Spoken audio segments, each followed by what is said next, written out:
para discutir uma questão que é de interesse permanente da área técnica e que, desgraçadamente, nos coloca sob o impacto da tragédia de Mariana. O que vai exigir do setor, desses especialistas que aqui estão, que envidem os seus melhores esforços para evitar que tragédias dessa natureza não se repitam. E eu vejo que essa discussão que hoje vai ocorrer aqui tem aspectos importantes que lidam, inclusive, com a questão da Lei de Segurança de Barragens, que certamente vai se verificar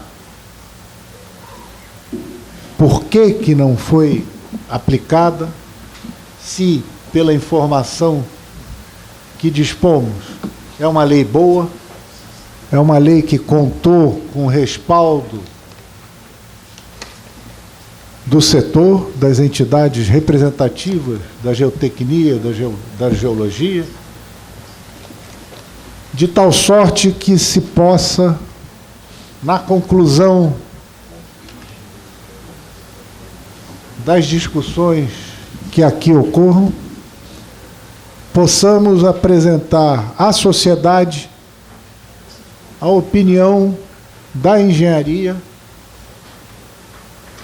para que se corrijam os erros cometidos de forma a evitar ocorrência de tragédias da natureza que aconteceu em Mariana. Para abrir essa discussão, eu convido o coordenador Alberto Sayão.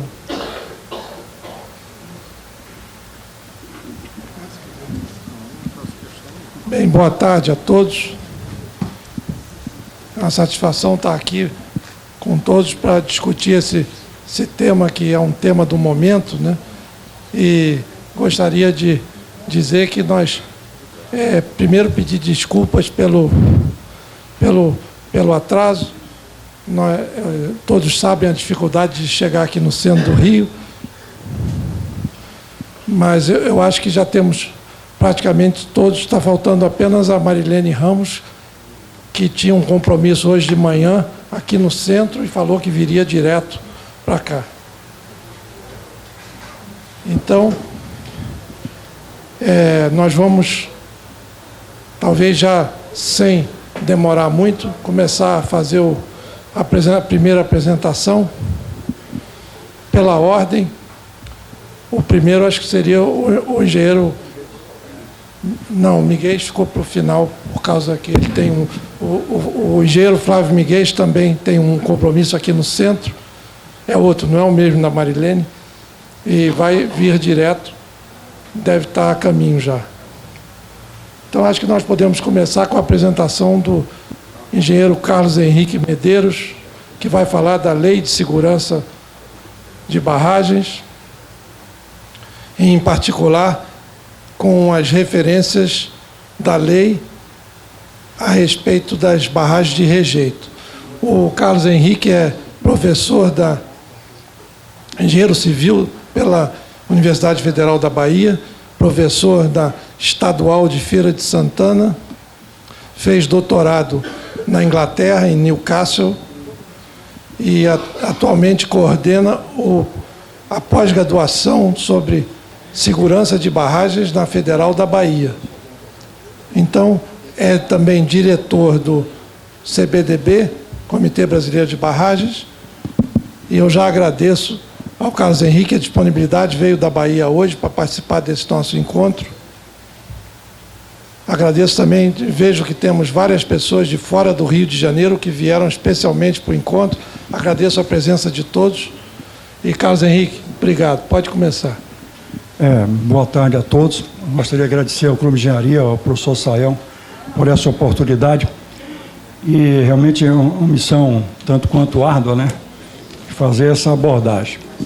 Bem, inicialmente eu acho que a lei, a nossa lei é uma luta de mais de 30 anos, ela veio para ficar. Eu vou tentar demonstrar que a lei, o arcabouço legal em torno dela é muito forte, muito grande, e o que está faltando é um ambiente para que ela seja de fato implementada. Construir esse ambiente. A grande dificuldade é um ambiente para que as coisas de fato aconteçam. Bem, aqui só para já considerações do projeto, existe alguma semelhança de projeto de barragem de rejeito e barragens de terra convencional. Ali, por exemplo, uma seção onde se aproxima um pouco da engenharia de barragem de terra, barragem de recursos hídricos, né? Essa área, então, só para situar as considerações que o Sayão colocou, evidentemente, barragem de rejeito são estruturas muito mais complexas. Bem, aqui tem uma lista de acidentes no mundo, quer dizer, não é exclusividade Brasil. Tivemos um acidente realmente de proporções gigantescas, Mariana, com alguns impactos, né, realmente imensuráveis, a gente observa isso facilmente, mas temos também relato de acidentes importantes, que foi esse na Itália, em 1985, onde o mecanismo semelhante a nível de trajetória de destruição, e o primeiro que motivou, deu pontapé na lei, com acidente de mineração também de Cataguases. Esse foi o acidente de Estava na Itália, onde morreram 268 pessoas, e teve uma destruição ao longo de 4,12 quilômetros, e o nosso Mariana, a destruição se estendeu 12,5 quilômetros, povoado, estendendo até a foz do rio. Aqui tem um breve histórico sobre os acidentes de barragem e a trajetória da nossa lei. A lei começou impactada com o acidente de mineração em Cataguases, em 2003, depois teve Camará em 2004, enquanto isso era ainda a projeto de lei 1181, 2003, o Rogério Menescal está aqui, eu fui um dos grandes mentores desse esforço, Rogério Menescal, colega. Outros acidentes aconteceram, e esses acidentes aconteceram enquanto a lei estava tramitando no Congresso. Depois, Miraí, teve o PCH apertado em 2008, então cada acidente levou a lei para um degrau superior. E o pontapé foi dado com algodões em 2009, que estavam, inclusive, realizando no Congresso Internacional em Brasília, onde, no meio da sessão de segurança de barragem, fomos informados que algodões tinham rompido. E foi uma coisa tanto constrangedora, porque estavam discutindo segurança de barragem no Brasil, em Brasília, e algodões tinham acabado de romper, mas foi no meio da tarde.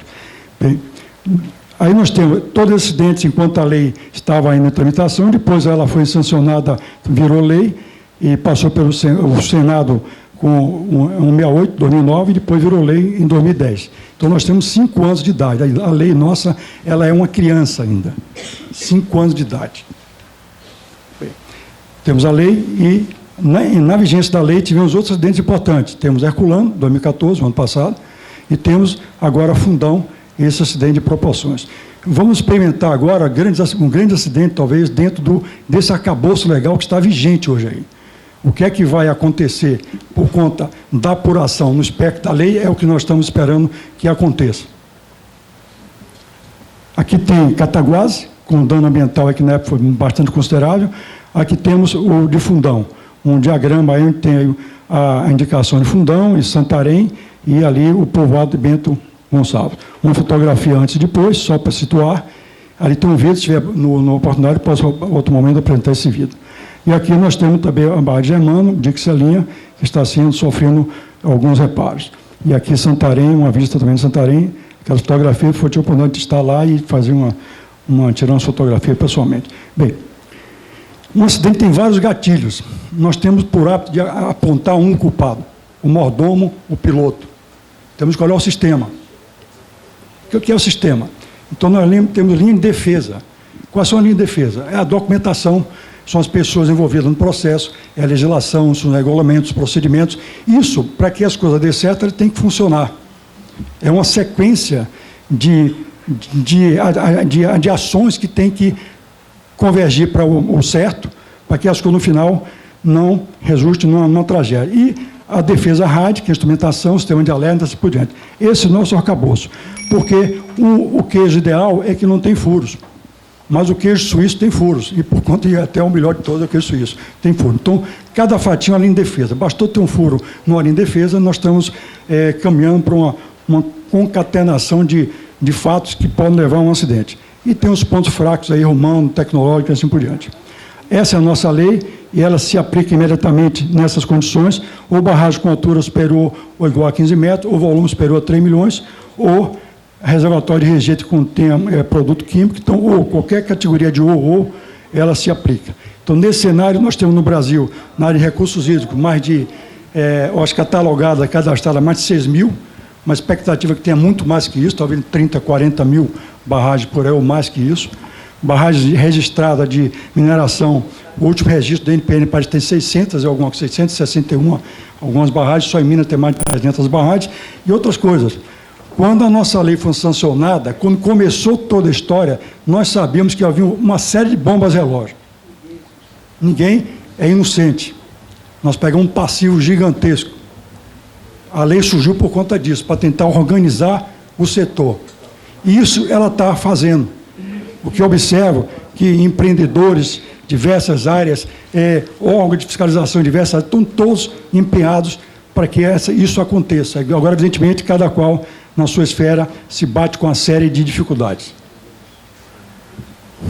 Temos aqui, no caso, os avanços da lei dos 30 anos, que eu falei, o arcabouço legal abrangente, e não tem cláusula punitiva da lei, porque é a constatação que não precisa. Nós temos lei de responsabilidade fiscal, temos a lei de crimes ambientais, temos o Código Civil Brasileiro, tem uma série de instrumentos que basta ser acionado na apuração de um acidente de responsabilidade. Não precisa ter punição da lei, ela não tem cláusula punitiva. E aí, o que é que a lei define de positivo? Define a responsabilidade do empreendedor e proprietário, o órgão fiscalizador, ela propõe qualificação de equipe técnica, barragem é coisa séria, barragem de estrutura de risco, e tem que ser tratado por profissionais qualificados. Define tipo de inspeções, periodicidade de inspeção, obriga a elaboração do plano de segurança de barragem, que é um documento, tipo um plano diretor, o que é que eu devo fazer, qual a estrutura organizacional que eu preciso, qual é a equipe que eu preciso para isso, quais são os procedimentos, o plano, a rigor, a lei coloca como documento mestre para acontecer, define a classificação de segurança de barragem, onde o risco alto dessa classificação não quer dizer que a barragem vai romper, porque ela categoriza o risco alto porque você está desorganizado, você não tem equipe técnica, você não tem plano de segurança, você não trata a informação como deve, por aí. Então, risco alto porque você está no vermelho por conta disso, não porque tem uma percolação que vai derrubar a barragem, não porque tem uma deformação que vai derrubar a barragem, nada disso. Isso tem um peso, mas esse peso isolado leva para a categoria de risco, mas você pode resolver com uma consultoria específica para resolver esse problema. E aqui, obriga a elaboração do plano de ação de emergência. Esse plano de ação de emergência está sendo, inclusive, na fase final de regulamentação pela ANA, e o DNPN já providenciou audiência pública para tratar desses documentos, já existe escopo desse documento, e os pontos fortes. Organizou o setor, evidentemente impactou mais o setor de usos múltiplos, o setor de mineração não impactou, porque ele já tem a cultura de segurança, já é organizado, por excelência, muito antes da lei.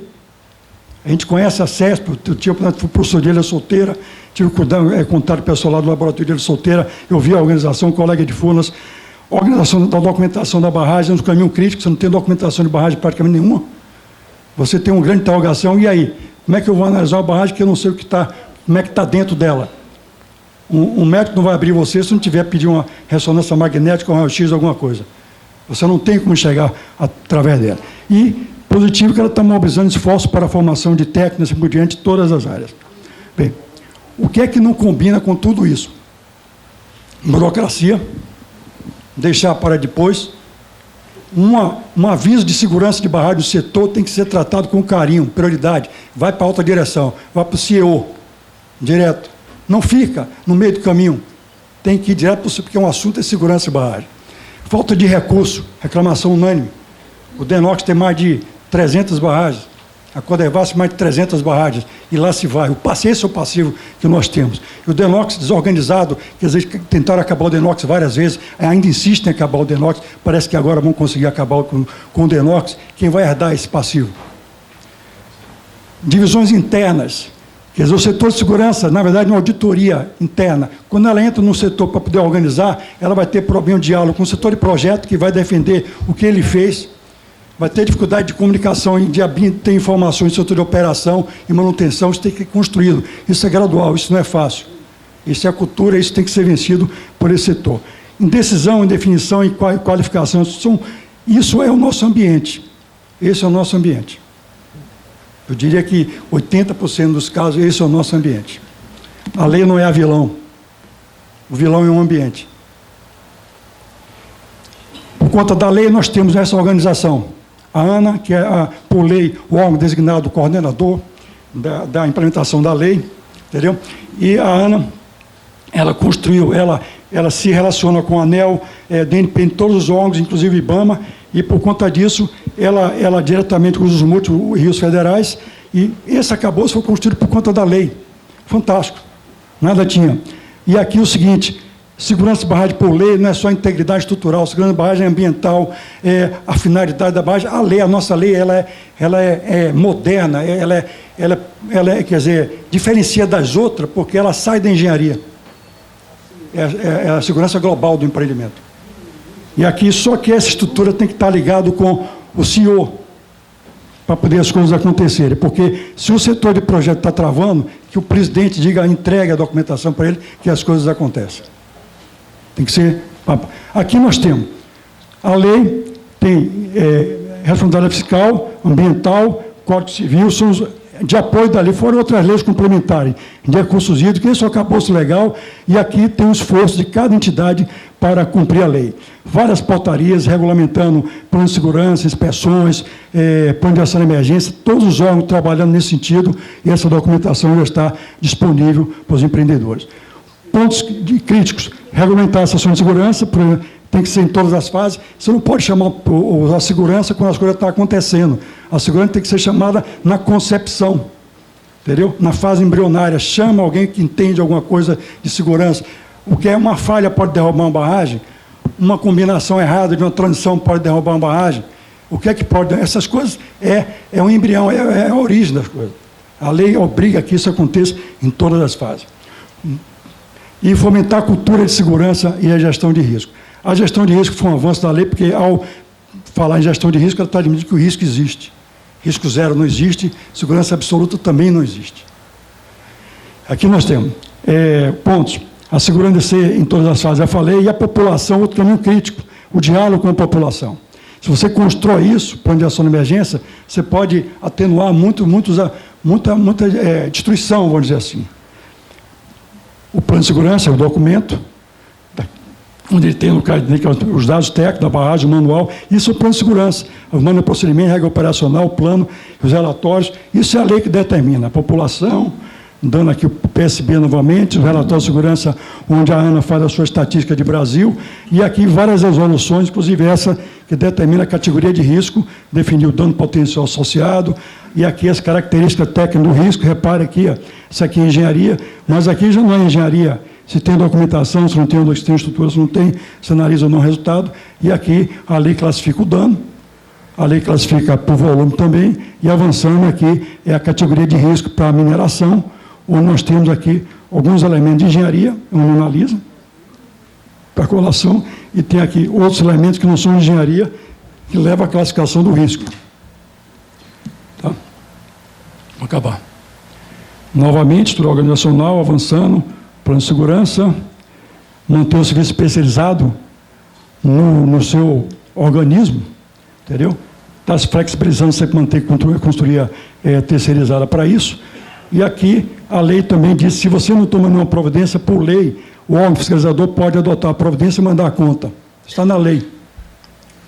E aqui é uma estatística, né, tirada do relatório do próprio ANA, onde fala aqui que o número de barragens de rejeito, né, classificação de risco por aquela matriz, é relativamente um número muito grande. Então, nós podemos ter algumas bombas relógio nessa relação aqui, evidentemente que temos alguma bomba relógio. Aqui é a ANA, né, as barragens que a ANA, contabilidade para a ANA, 186, DNP e NCC tem aqui uma relação estatística, quem quiser ver. E aqui, em termos de pessoas, nós temos DNP com 663 barragens cadastradas, só em Minas mais de 300, e a equipe não passa de 5 ou 6 profissionais abnegados que tentam, né, fazer cumprir a lei. É um pouco um desafio quanto hercúleo, vamos dizer assim, né, para essa tarefa de fiscalizar as coisas. A ANEEL a mesma coisa, e a equipe muito menor, teve 10 equipes, e aqui um documento de uma sociedade do pessoal da NPN, onde coloca a avaliação dele, tem uma declaração de um anônimo. Não se pode fiscalizar por amostragem, o que implica risco de fatalidade de qualquer natureza. Uma declaração do colega. Os desafios são esses, são centenas de barragens de mineração, e conclusões. O passivo é muito grande, a possibilidade de novos acidentes é factível. Entendeu? Imperativo a restauração de todos os envolvidos, empreendedores e fiscalizadores, ênfase na estrutura organizacional e qualificação da equipe técnica. Imperativo contingenciamento de recursos para o enfrentamento das ações de segurança previstas em lei.